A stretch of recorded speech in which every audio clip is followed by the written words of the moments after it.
The Oracle Network.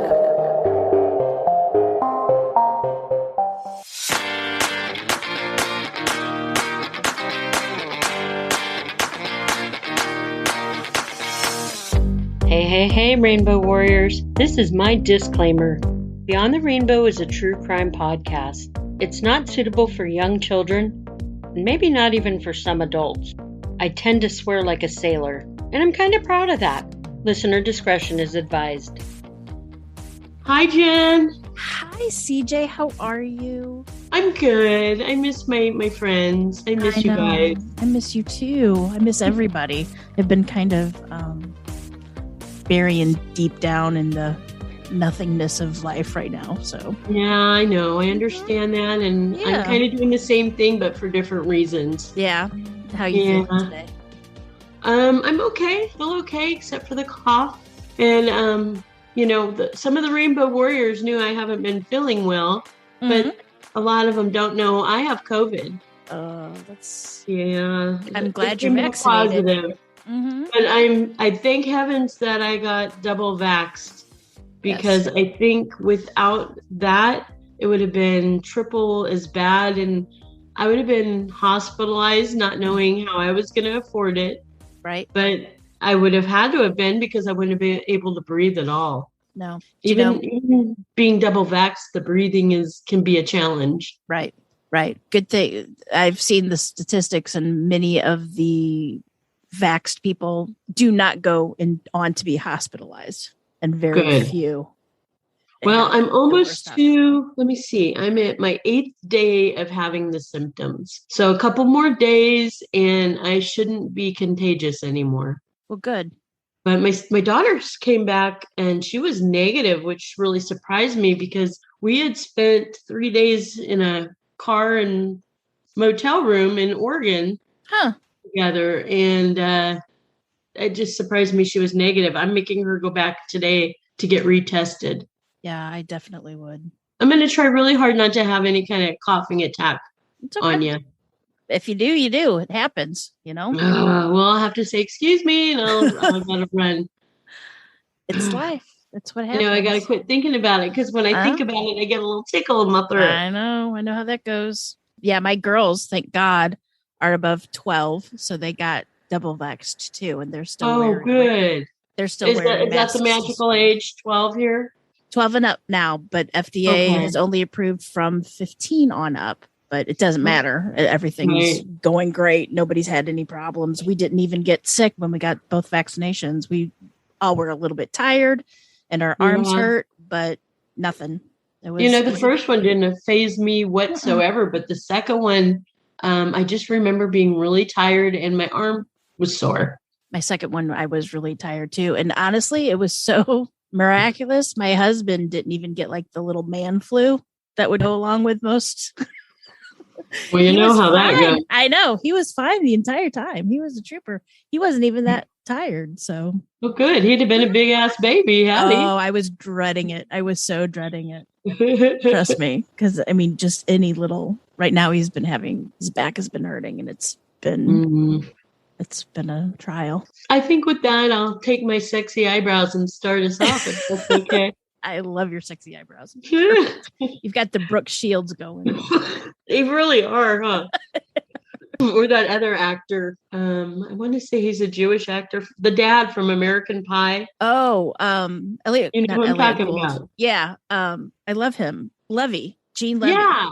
Mm-hmm. What is that? Eugene. Yes. Eugene Levy. Yes.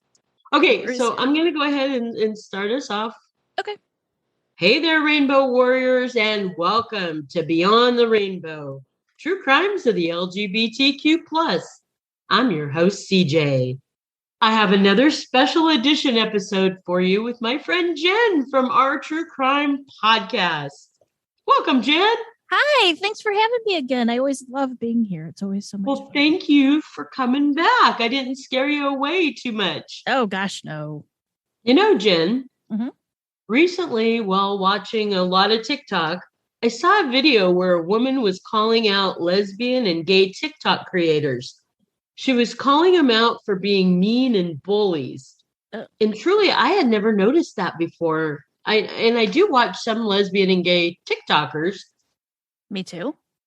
I've And never have you noticed noticed any. that there's No. been a rise of them being meaner bullies? Oh, okay. Well, I don't know. No. I'm not sure who she's watching, but then she went on to talk about a masculine presenting woman in the 80s. This lady had lived a life where she was ridiculed and shunned just for living her truth. The woman also had tried to take her own life, but she was not successful. She somehow found the LGBTQ plus community, and she finally felt like she belonged somewhere. That lesbian woman turned out to be the mother of the woman calling out the mean lesbian and gay creators. So she went on to say that LGBTQ plus people need to stand together as a united front. And I agree, not just on TikTok, but everywhere. Mm-hmm. I totally agree. Thank you. I appreciate that. But, I think this kind of gives an idea about what our topic of this episode is going to be. Mm-hmm. Maybe? Maybe. A clue, a hint? How about this? When gays and lesbians turn against each other. Ooh. Gays versus lesbians. Dun, dun, Now, dun. when I see this, I see the poster Cowboys versus Aliens, right? I mean, that's what I think about that movie. But I guess it has been known to happen. And Jen and I actually have a couple of cases to support that fact. They're rare cases, but it does happen. Jen, would you like to start with sharing your case? I would love to start. Oh, that's wonderful. Thank you so much. All right. Well, today I'm going to take you back to the mid 80s. And that's when women's hair was as high as the stockbrokers on Wall Street. Right. 27-year-old Stephen Eldridge and 37-year-old Maureen, her friends called her Mickey McDermott, were pretty much inseparable from the very first night they met. They met through mutual friends at a gay bar called the In Touch Lounge in Van Nuys, California. Mickey was 10 years older than Stephen, but they both were gregarious people and they both loved being the center of attention. Stephen and Mickey had a similar upbringing. Mickey was born in New Jersey in 1947, and she was raised Catholic, where she and her three brothers went to a Catholic school from kindergarten through 8th grade. Now, her family didn't have a lot of money. Her father was an alcoholic. So Mickey quit school around the 10th grade to help the family out with the finances. And as soon as she could, she escaped to the bright lights of L.A. There, she got her GED and went to school to become a nurse. And she loved it. And she was well loved at the hospital where she worked. Hey, wait, can we stop there for just a second? Uh-huh. Where is she from again? Where is she from? Yeah. She's from New Jersey. Oh, wow, that's quite a trip then. That's a all the way big out trip. To California from the East Coast. Yep. She wanted to start I'm surprised she didn't have stars in her eyes and want to be a starlet. I think she just wanted to get away from her upbringing. I mean, like I said, her dad was an alcoholic. Her mom was kind of a teetotaler. She had to take care of her brothers. She had to do everything. So I think as soon as she could, she got out of there and she got as far away as she could. Yeah, I guess you can't blame her. No, I don't blame her to get as far away. But everybody loved her. She was very well liked. Even back home, she was well liked. She had a lot of friends, everything. Stephen was born in 1957 in Anaheim, California, just right down the road from Disneyland. He and his three siblings were sent to parochial schools from about kindergarten through 8th grade. And Stephen, they were very Catholic. Stephen was even an altar boy. After Stephen graduated college, he started his own landscaping business, and he was just getting his business off the ground when he met Mickey. Mickey hung out with a group of women from Beverly Hills, and they were all very wealthy. And a video that I watched said that these women were closeted lesbians. That's just what it said. I'm not for sure if that's true or not, but that's just what was said. And while Mickey was hardworking as a nurse, she wasn't pulling in the money that these women had.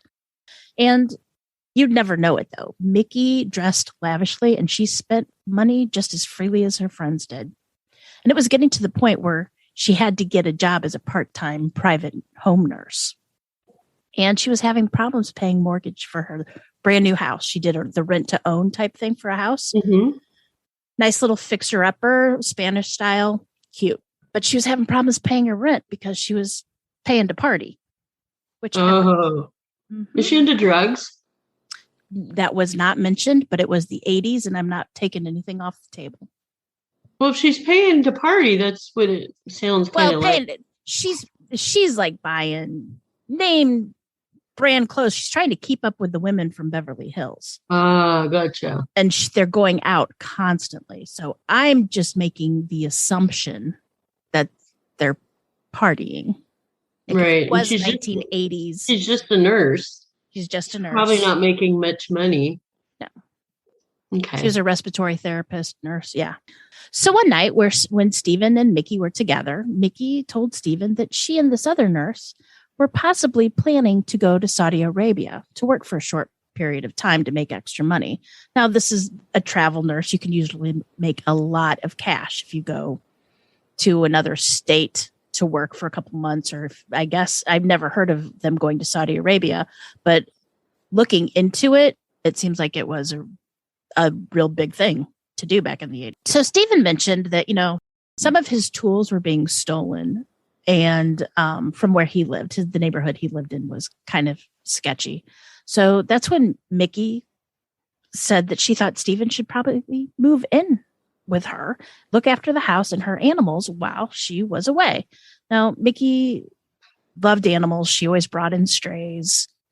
She had a lot of cats and dogs. And she did need somebody to watch her house while she was away. So they did. Stephen moved in. And that was nice. Stephen loved to work with his hands, and he was helping get the house keeping in shape, all the kind of good stuff. But after a while, Stephen suggested, you know what? Maybe instead of renting this, maybe I could buy into the house. He gave her $10,000 just to be part owner, so they would co-own this house. Well, this helped Mickey out because it was perfect. She needed the money, right? Right. And the house needed a lot of work. And Stephen, like I said, loved to work with his hands, and he was just the guy to do it. His dad was a general contractor. So his dad made sure that all the kids learned how to fix things around the house. So from plumbing to rewiring electric, Stephen knew how to do it. Everything's going fine. And then they thought, you know what? What would happen if something happened to one of us? Mickey, you're going to Saudi Arabia. What would happen if something happened to you? So in December of 1984, Stephen suggested that they take out a $100,000 life insurance policy together. Uh-oh. It was That's something never good. No, that always gets kind of sketchy there, doesn't it? We've watched enough Dateline to know. But if something happened to one of them, this means that the other one would be able to cover the mortgage. So papers were signed and everybody was happy. Everybody was happy. But by February of 1985, things between our friends started to sour. The honeymoon stage is over, and everything was just, you quit being nice to people after a while, right? You get the niceties wear off. Stephen was a man who was nice and tidy, and he liked to keep a nice, clean house. Mickey, she was a lot. She was messy. I mean, I'm just going to say she was messy. Plus, she had tons of animals, all the strays that she put in. She rescued them, and Stephen never did anything to the animals, but he was very loud about how he did not like them. They were, I don't think Mickey maybe took as good hygienically, like cared for the hygiene maybe of the place. I mean, if it's overrun with animals, maybe the litter wasn't changed enough. Right. I don't know. I'm probably poop everywhere. Exactly. The dogs would bark at all hours, and this would drive Stephen insane, and he hated it. It was kind of like Felix and Oscar from The Odd Couple. Sounds right? like it. Yeah. And it's aggravating when, sometimes I'll clean up the house and then my husband comes home and then he leaves the socks on the floor. That's frustrating. So after a while, Stephen's like, you know what? Maybe what we could do, I can get this house in shape and then we can flip it and we can make a really nice profit off of it. And you know what? Mickey didn't like that. She hated the idea. She loved her house. She worked really hard to get this house and she didn't want to sell it. So she would always kind of rebuke his ideas.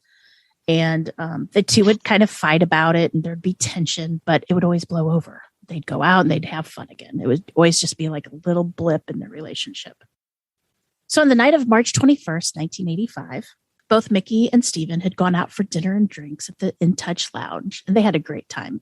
A certain time of the night where Stephen said, you know what, Mickey, I need to go home. I'm tired. I'm ready to go. And she just said, you know what, I'm having fun. You go ahead. I'll be home within the hour.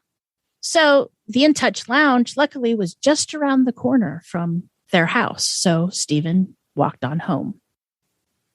Not long after he did enter the house, there was a knock on the door. Mm-mm. As Stephen opened the door, a Hispanic man and a black man rushed in and threatened him with a knife.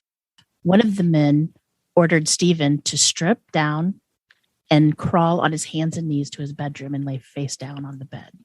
On the bed, the man took a knife and cut Stephen on one of his butt cheeks, his buttocks.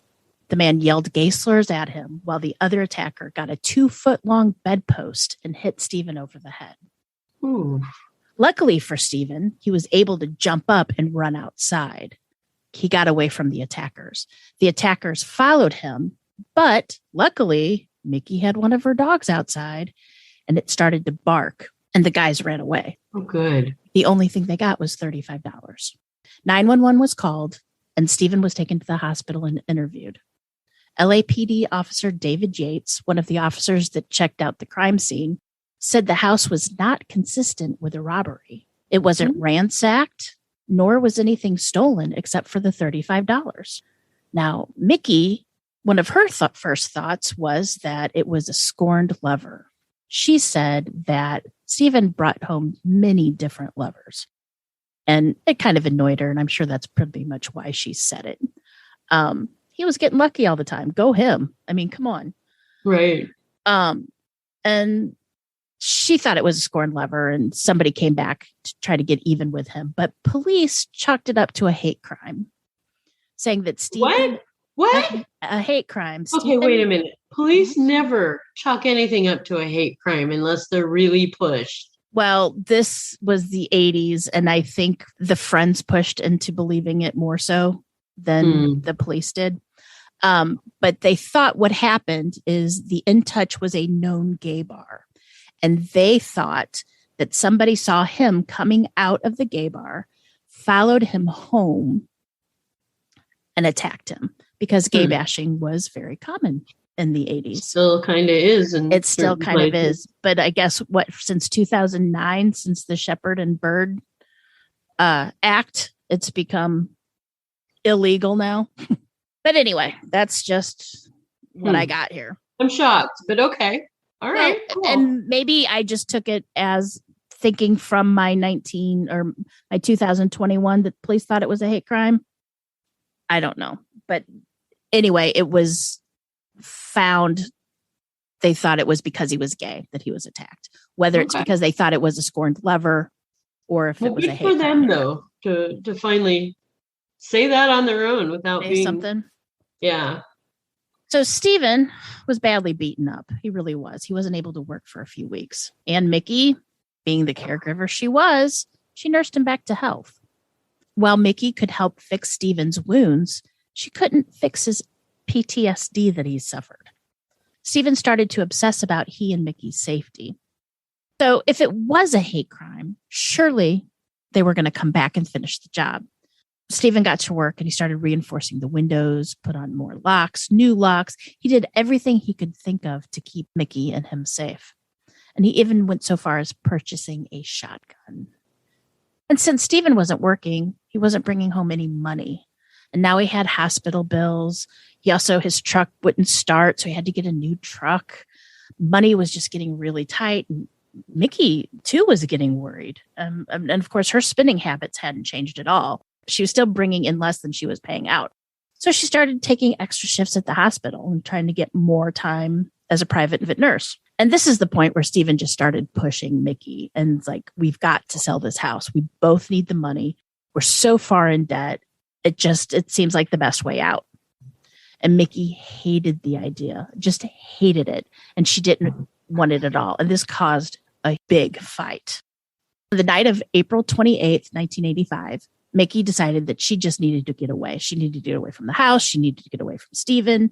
She needed just a break, right? So she decided that she was going to take a bath and then go to Palm Springs to see a friend. Steven left to have dinner with friends for the evening. He left the house for the evening to have dinner with friends. Around 8:15, Mickey was walking into her bathroom after pouring her bath, and she encountered 3 men in masks. The men pushed her down to the ground and with a knife cut her breast and inner thighs. They also kicked her or they hit her in the head, which made her lose consciousness. Oh, no. They tied her up. When she finally came to, she was able to free herself and call 911. She was taken to the hospital and was looked over. And that was when she was told that her roommate, Steven, was dead. Uh-oh. Oh, no. Steven had been found in his bedroom with 44 stab wounds. 28 of those stab wounds were fatal just by themselves. The men that had attacked him had also cut off his penis, which later would be found to have been a post-mortem act. They never found his penis. Mickey was questioned a lot over several weeks' time. The police wanted to believe that she was telling them the truth, but there was just something that didn't add up. They had some circumstantial evidence like the bath water that Mickey poured. It was still in the tub when the police officers got there. But when they tested the waters, if the bath was poured when Mickey said it was, the water would have been cold. But the water was still warm. So much warmer than it should have been. Like it should have been maybe lukewarm, possibly close to cold. Mickey's a little but it wasn't. One. She's a little fishy. Police didn't know what to do, so they just went back to the beginning and looked at the first attack, thinking maybe there's something to this that they can get together and figure something out. Maybe the attacks were related. Because the first attack was like this one. It wasn't a robbery gone wrong. I mean, Steven still had on his gold chain and his watch when his body was found. The house hadn't been ransacked, and things like cameras, televisions, and the stereos were still where they should be. Nothing was taken.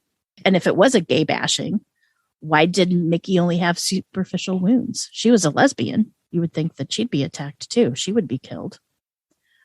But she was barely bleeding when she was found. She was bruised, but barely bleeding. Was she detectable? What did she look like? What do you mean? Was she masculine presenting or? I've only seen pictures when later, and I would be hard pressed to figure out. So she wasn't really detectable as a lesbian anyway. No, I don't see any like manly qualities. I mean, I've never seen any. I saw her picture when she was young. She looked feminine, but she didn't look, I don't know.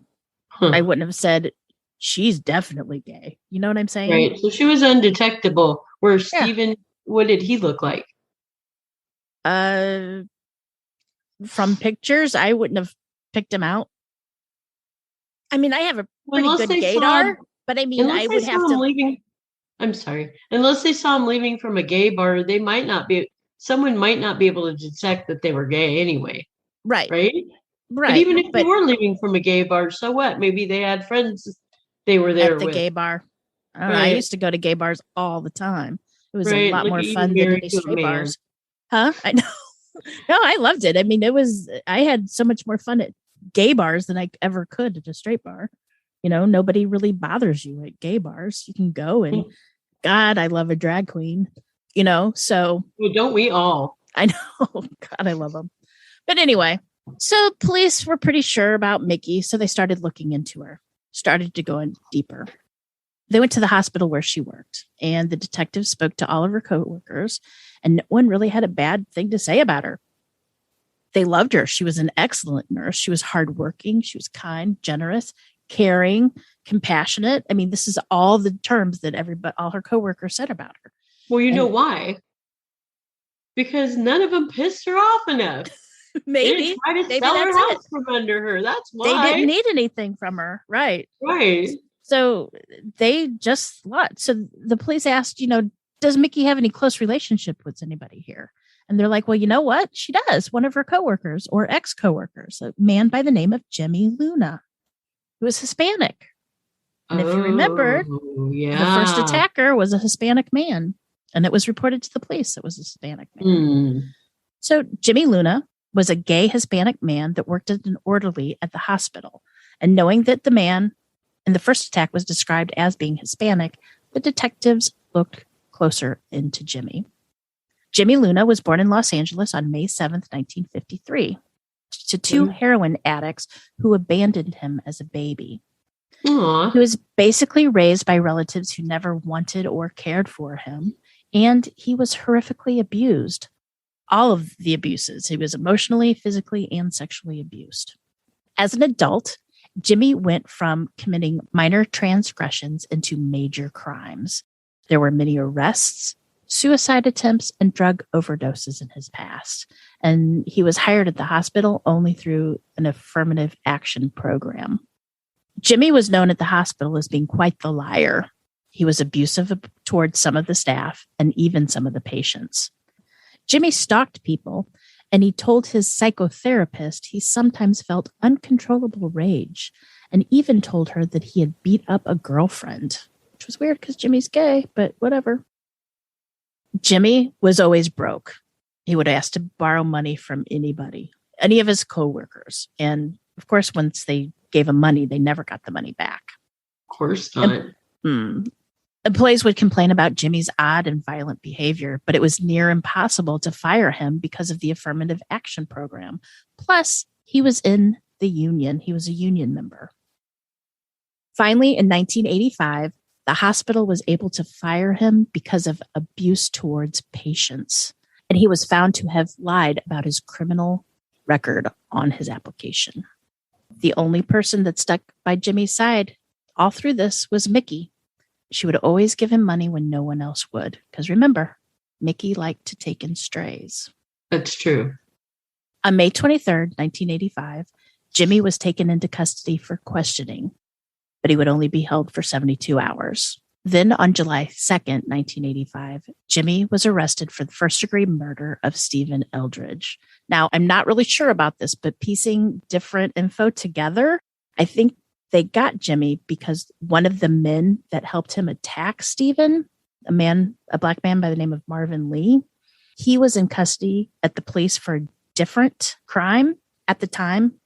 And he was given immunity if he confessed to this and gave a truthful testimony. So from what I'm gathering, they gave Marvin immunity. He ratted on Jimmy, which made Jimmy become arrested. And there you go. Did Jimmy rat out Mickey? By July 12th, Jimmy implicated Mickey. And in August, she was arrested. And later, the prosecution would give Jimmy a deal and saying if he testified against Mickey, the death sentence would be taken away, would be taken off the table.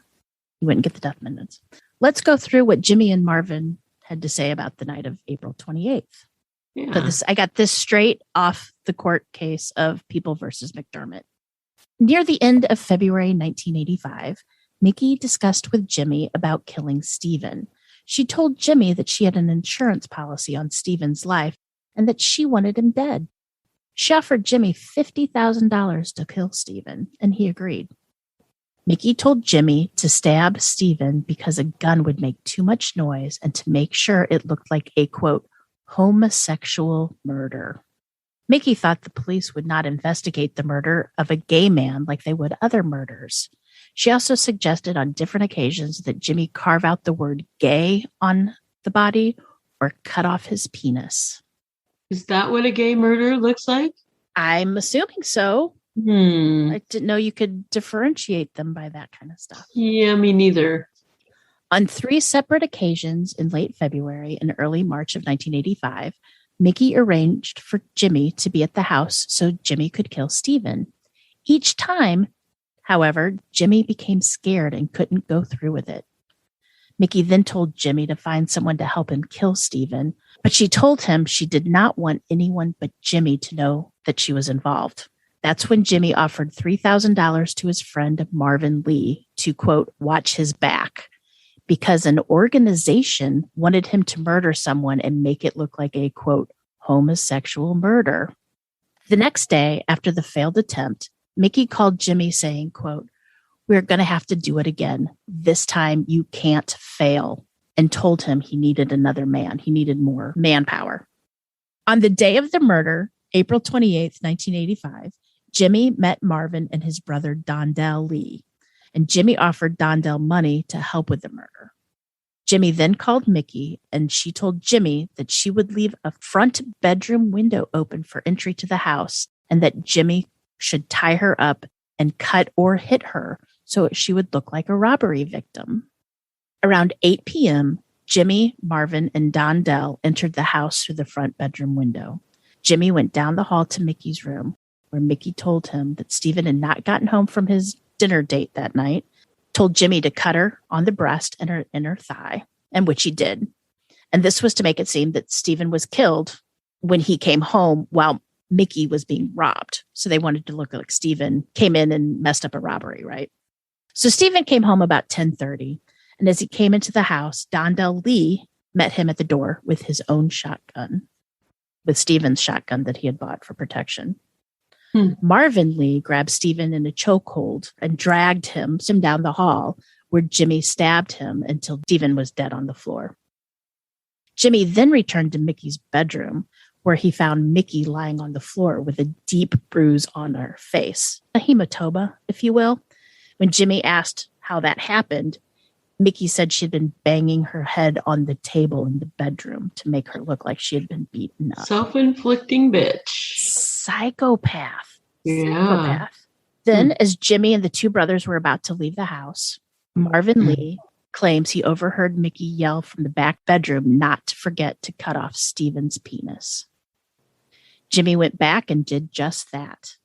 Then, taking Stephen's penis, he put it in his pocket and took it home, where he carried it to the bathroom and flushed it down the toilet. What was the point of that? Just to make it, I don't know. Make it look like a gay crime? Homosexual. That's so stupid. So after the trial, Mickey was convicted by jury of 1 count of murder and 1 count of attempted murder and was sentenced to death. Many people, including Mickey, say she's innocent. She didn't do it. They said that there wasn't any hard evidence, and what convicted her basically was the testimony of a known liar. Mickey has been filing appeals whenever she can, and each one has held up her sentence of death. The last one I found was 2017, and to be honest, I'm not even sure that Mickey's alive because I tried looking her up, and I can't find anything. She'd be around 73 years old today. But she's supposed to be at some women's correctional facility in Chilchowa, something like that. Chilchowa? Yeah. And I can't find her on the register there. I can't find her. When you bring her up, I can't find anything. So maybe somebody else can help. Yeah. To find her. I don't know if she's still alive or not. The prosecutor from the first trial that put Mickey away was a woman by the name of Catherine Mader, Mader. She was the one that defended Angelo Buono, one of the Hillside Stranglers. Oh. Yeah. She later went on to be Supreme Court, I guess, for California. So. Well, that is interesting. Yeah. So that actually wasn't a cut and dry gay versus lesbian. That was, you got a lesbian who's hiring up a gay to kill another gay. Sorry. That's okay. But she was like the ringleader. It's still us against us, and it shouldn't be that way ever. No, it shouldn't. They should all be one and the same. I'm sorry. I misunderstood the assignment. I thought no, you got the assignment just fine. Peachy. Okay. Well, Jen, there are some people in life that no matter what, they're going to tell you like it is. And I know you must know people like that, right? I do. I appreciate them sometimes. Thank you. I have to say Aries women seem to pull that trait off fairly well, in my opinion. Are you Aries? Oh, hell no. I'm like you. I'm Libra. Oh, that's right. Aries women scare the fuck out of me. I'm going to be quite honest with you. My mom's an Especially, Aries. and I hate to do this, I'm going to throw an ethnicity card in there. Hispanic Aries women. They're so dynamic and will tell you exactly the way things are to the point where it's almost scary. At least that's been my experience. Well, my mom is an Aries and we don't speak. So that. Oh, well, there you are. Yeah. And you're a Libra. I'm a Libra. Yep. There you are. Maybe it's just an Aries Libra thing. I don't know. I've read that Aries and Libras are supposed to be good couplings, but I don't know. It looks like a big red flag for domestic abuse to me. I'm not for sure if I could. No. Well, sometimes we do appreciate those in life who tell it like it is. For the most part, you gotta love them for it because they're honest. Although a little sugarcoating to soften the truth is not a bad thing either, right? Right. I agree. The little compliment sandwich, compliment, right? Hard truth, compliment. Yeah. Mm-hmm. Just a little coating. It's not as bad. It's not as harsh. Spoonful of sugar. Yeah, but thank you, please. 42-year-old lesbian Julia Rawson. She was the type of woman who told it like it was. If you asked her if your butt looked big in a pair of jeans and she thought it did, she'd say, yeah, your ass looks huge. But she would also say, try these instead. So at least she tried to help you through it. She was helpful. She was. She was honest but helpful. In spite of her failure to soften the blow of the truth sometimes, Julia was also a very good-hearted and fun woman. Other friends had said you never were in a foul mood for long when Julia was around. She could always make you laugh. And she was out with her certain 2 female friends. The 3 were like naughty little schoolgirls cracking jokes in the back of a classroom. Kind of a fun type person, I think. I think so. I'd be her friend. I would too. As long as she didn't hurt my feelings too much. Exactly. That's the Libra thing. We get our feelings. Our feelers get hurt. Julia was a co-owner of Pagan Artifact Shop.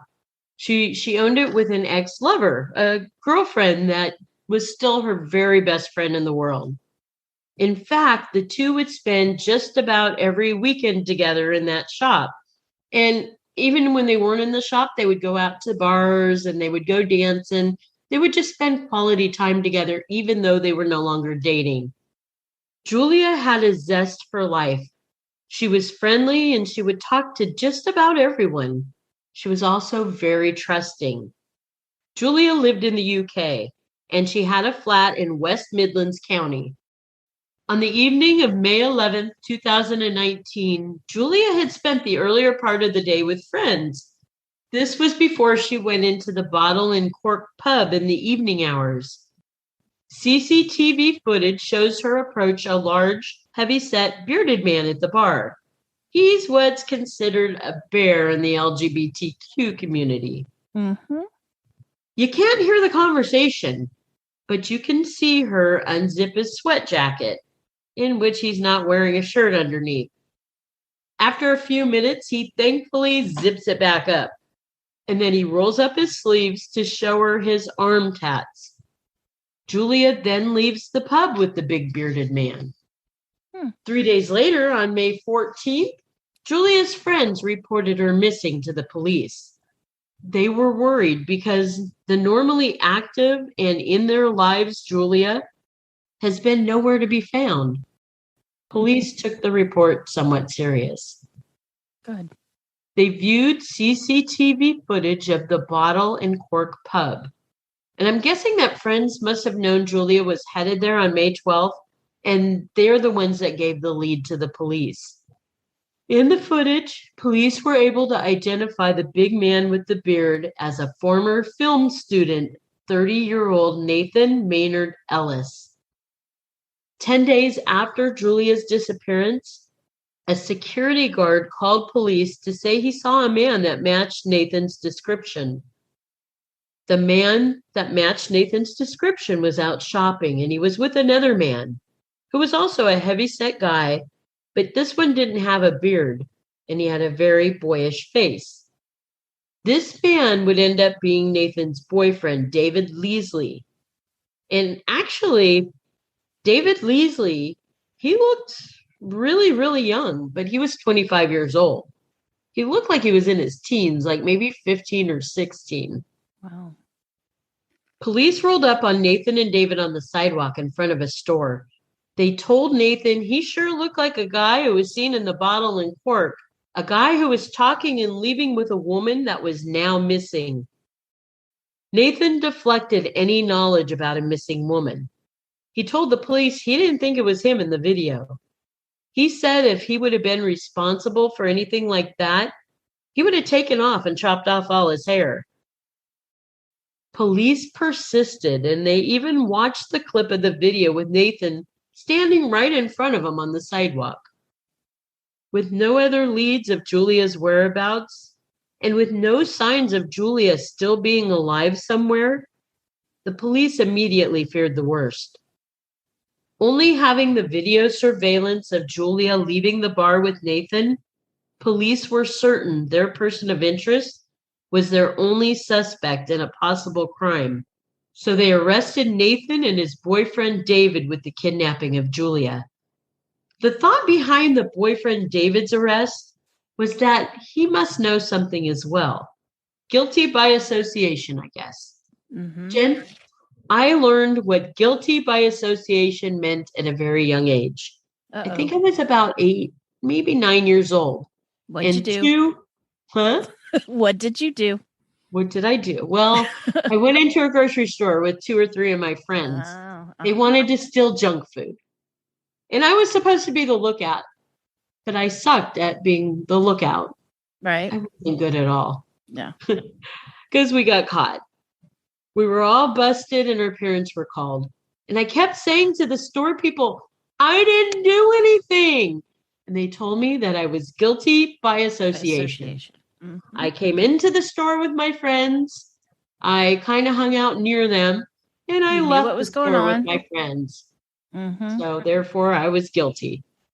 I have to tell you, when my mom came, I was completely mortified. She came, she got me, and she guilted me the whole way home. She said she didn't tell my dad because she didn't want to give him a heart attack. Do you know how bad that made me feel? Horrible. I imagine. I told her, but I didn't steal anything. She said, doesn't matter. You're guilty by association. So I learned that rule really, really, really well. Were you banned from seeing those girls or those kids? No. She I don't think I could go back into the store, but really? I wasn't banned from seeing the girls. Wow, the store banned you from the store? Really? As a young kid? I believe Bel Air banned me from going and shopping there. Wow. Well, at least while I was young. They didn't know who I was as I grew up. No, I don't think I even lived there anymore. Actually, we moved within a couple years. You would think that they'd take it a little bit easier on kids than they would for adults, right? They probably just told me that I couldn't go back in just to scare me. That's what I'm thinking. Or my mom told me I couldn't go back in to scare me. So after that incident, if I saw someone breaking the law, I either told on them or I walked away. I didn't want to be a snitch. I didn't want to be a bad person. But I knew for sure I did not want to be guilty by association. Mm-hmm. And there's my guilty by association story. Okay, back to Nathan and David. While the 2 men were in the police headquarters being questioned, the very proactive police, and I don't compliment police that often, I have to tell you. In my cases I cover, they hardly ever get any recognition from me.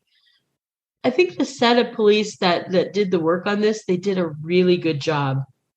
So they were very proactive, and they sent search teams to the couple's neighborhood. First, the team surveyed the area around where the couple lived. There was a nearby canal and a lot of shrubbery and a lot of trees. It was like a really woodsy area. It was pretty. There was also a set of old railroad tracks, a large coal deposit area, and a residential section. So, if they hid Julia somewhere, it could be anywhere. Right. If they had done something to her and hid her. So many places to hide a body. In fact, I think you were the one that told me England has CCTV footage everywhere. Everywhere. You are the one, huh? Yes. Well, I I think that from Nico. You are correct in that statement, and so is Nico. I'd like to say this to you. If you live in England, don't commit crimes. Big Brother's everywhere, and you're going to get caught. And I think they have, if I'm correct, it's CCTV is everywhere because they are like what the largest financial cities. It has something to do with world finance. That's all I know. Make sure people aren't robbing people? I guess. I don't know. Wow. They hit on a lot of other crimes the same way, though. Preventative, or not a preventative, but to be able to find out what's going on. I don't know. Nico told me that a long time ago, so I probably screwed up. Well, it could be a preventative. People know it's there, so they won't do it, usually. Or just if, in case something happens, they have it all set up where they can find it. Like, find out where this woman is, you know. Well, I think it's smart. Oh, I do too. Because I think they've caught quite a few serial killers and just murderers that way. Stephen Fort, the Grinder killer, and even Colin Ireland, I believe, was caught that way with the CCTV footage. So it's good things, good doings. Might invade the privacy of people, but it's good doings. Julia was seen on footage entering the couple's flat in Tipton. She was, however, never seen leaving the flat, at least not by her own means. CCTV footage showed Nathan and David taking a number of walks near the canal the day after Julia went missing. Sometimes the men were carrying large bags. In other visuals, they had nothing in their hands. And yet they seemed to be wearing the same clothing in all the clips. So I'm thinking the clips were all done in the same day.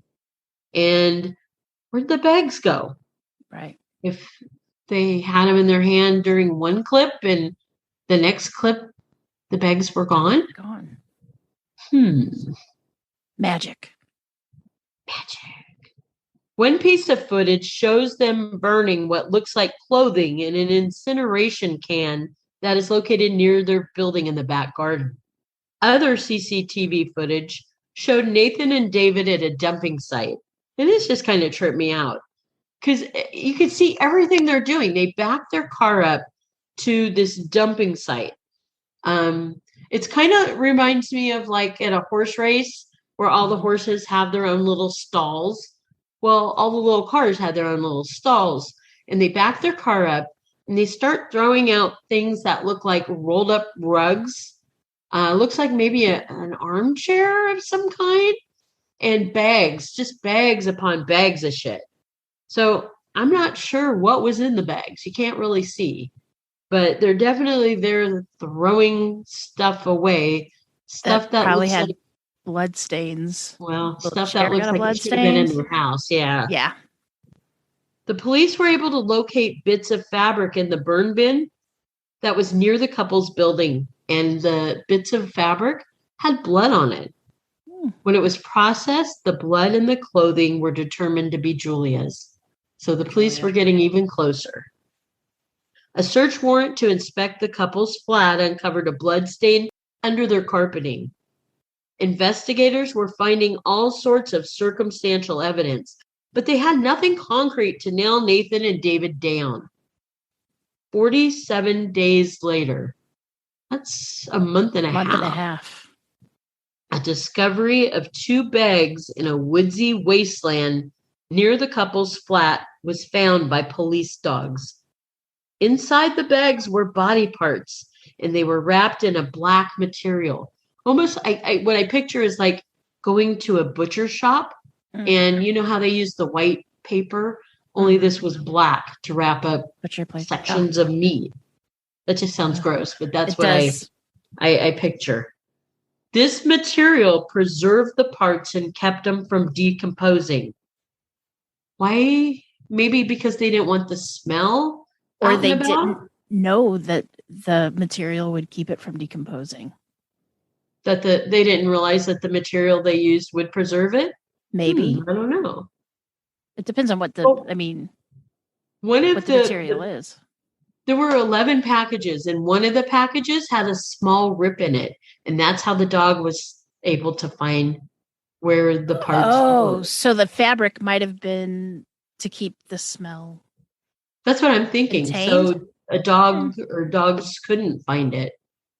I don't know. We talked about TikTok earlier, and I follow @SearchDogs, which is really interesting. And she tells you, she goes on how she trains these dogs, and they can find bodies underwater that haven't surfaced. Oh, wow. So I would think that they'd be able to find.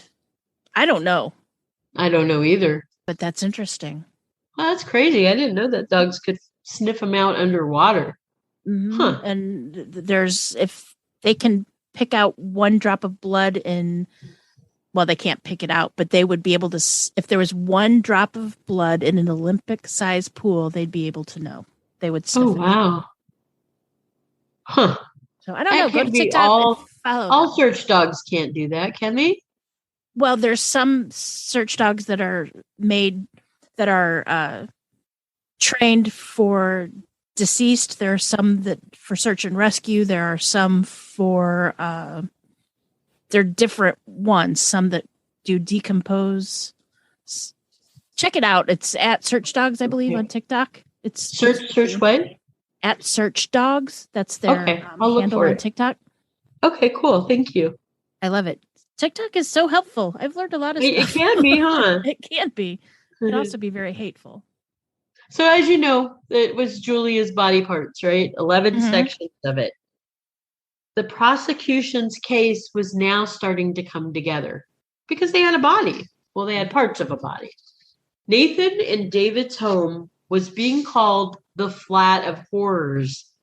Nathan was a former film student, as I had mentioned earlier. Namely, he created short horror flicks. He adorned his home with scary masks, Chucky-like dolls, stuffed creatures on the walls, plaster casted body parts, and hundreds of books on murder. He also had books on true crime stories and serial killers, like most of us in the true crime podcast business that we do. Yeah.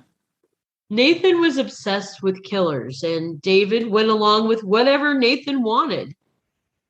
The true motive for the couple taking Julia's life has never been made crystal clear. Both men pleaded not guilty. It might be just as simple as Nathan, he wanted to see what it was like to kill someone, and he chose this friendly, lively lesbian as his target. At the conclusion of their trial, Nathan received the maximum punishment of 30 years, and David, he received 19 years for his part. And he only received that much because David lied and tried to provide an alibi for Nathan, and that upped his sentence. Otherwise, he would have been released much sooner. And that's my story of two gay men who murdered a lesbian. Wow. And you think that they could have gotten a mega supporter instead, right? You think? Well, they're in I'm just joking. London. I know. I wonder, since Nathan was a film critic or film student, I wonder if they were a film buff. I wonder if it was maybe a snuff film. Ooh. Like if they wanted to do a snuff film. I don't have any, I didn't see any reports of anything being filmed on Julia's death. But, that's what came into my head. Yeah. Said a snuff film. They film. had their victim right there. Because maybe he was able to draw her in, like, hey, you want to be in a movie? I'm making a movie. I need somebody with your looks to be. That's where my mind goes. Well, I've been trying to rack my brain to figure out why the hell would Julia go with this big bearded dude anyway? Right. But it depends on what type. It wasn't going to be sex. No.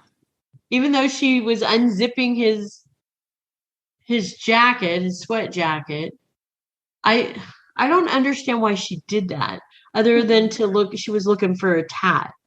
Maybe he was bragging about a certain tat or they were comparing tats. I don't know. It doesn't make any sense to me either. I mean, even as a straight woman, I don't think I would unzip a man's sweatshirt either.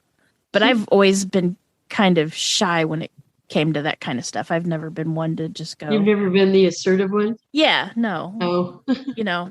But as a lesbian woman, I can't see me going up unless maybe if I was friends with someone, but even then, if I was friends with somebody, if I was his friend, I would already know what his tats were. Right. But they weren't friends, were they?